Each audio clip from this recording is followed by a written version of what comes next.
Alright, so another question no from Jerome Villanueva. No, sir, I have question po. Is bait money is included in cash and cash equivalents? No, ano bang bait money? No, yung bait money, no ako ay nasa bangko pa. No, we have bait money.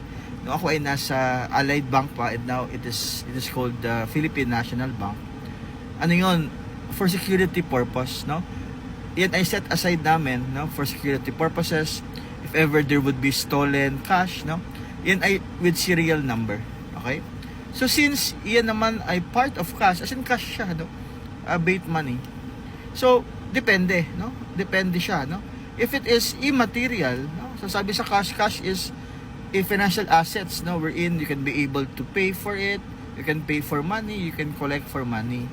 Pero class, sabi sa IFRS, if it is material in amount, you need disclosure, no? So again, bait money is part of your cash, no? As a basic rule in the IFRS, bait money is part of your cash. Kasi cash nga siya, no? It is only used for security purpose. Kaya lang, pag if it is immaterial, no? No need to disclose, no, kung magkano yung amount, no? Pero pag yan naman ay material in amount, sabi ng IFRS, you need to disclose kung magkano ang bait money na yan, no, with the serial number, and it is for the security purpose. So hopefully Jerome, no, Villanueva, no, I answer your question. Bye bye.